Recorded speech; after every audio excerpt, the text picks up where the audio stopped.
I was scrolling through the internet and I stumbled upon this thought experiment.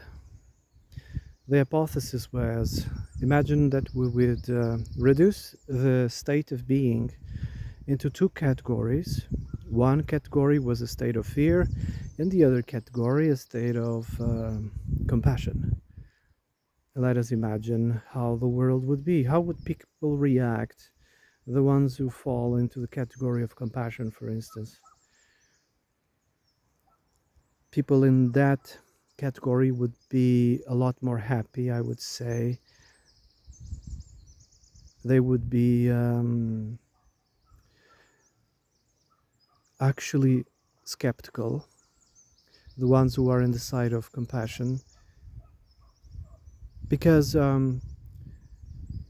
compassion actually also uh, implies that you have a certain of level of consciousness. Yes, you are conscious of your existence, of your being, and of others.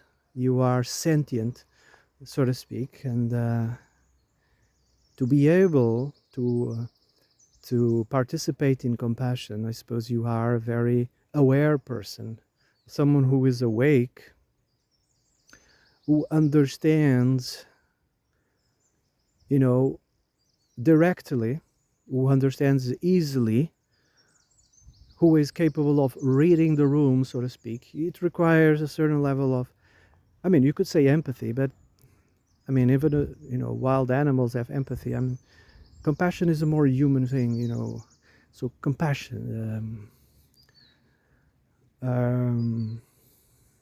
because you are in a state of happiness, I would say you would learn a lot faster. Compassion and trust, right? You learn a lot faster.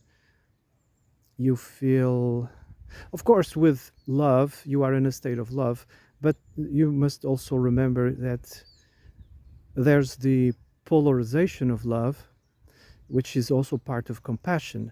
Love can destroy you. Love can lead you to hate. It's not a contradiction, it's just the contrary, right? So with love would also come hatred or envy, you know. So if you were in a state of compassion, you would also feel those things. Hatred, envy, we say they are negative emotions. They are contraries to compassion. Fear is a whole different beast. Fear um, eliminates common sense out of your existence. When you are in a state of fear, fear overrides common sense. Fear overrides critical thinking. It overrides logic. Fear.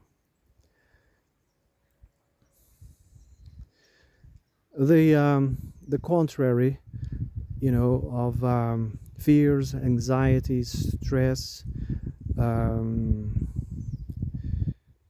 would be these midwits. Yeah, the contrary of fear is a midwit. They pretend that they are wise and intelligent, but they are unwise and stupid. And I think they live in fear. For instance, a midwit, whenever a midwit is criticized, they throw a fit. They just can't stand criticism.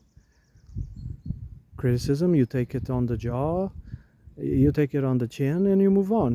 Touche, right?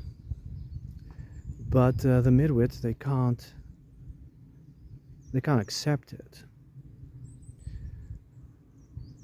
So it's ignorant. Living in fear is ignorance. Um, you are highly suggestible to being conned or bamboozled, because again it overrides common sense. It overrides critical thinking.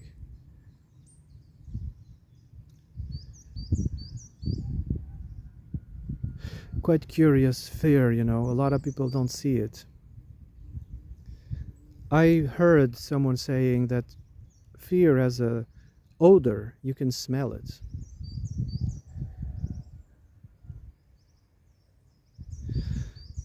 There's also people who can see auras.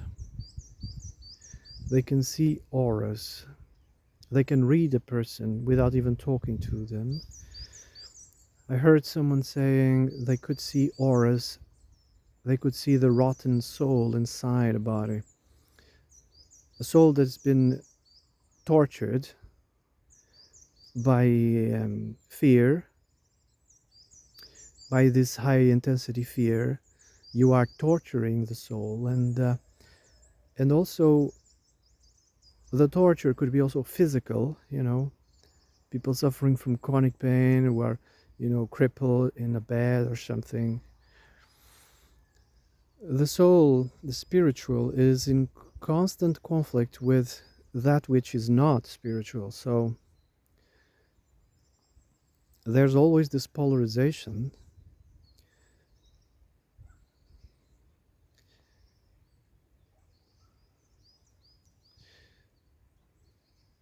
Anyway,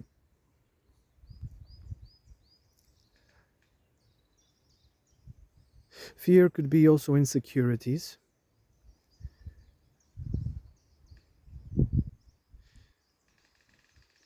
To be insecure, it causes a lot of fear, insecurity, doubts,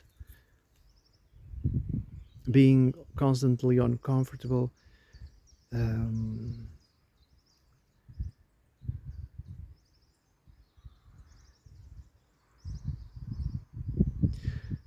Compassion, I would say, is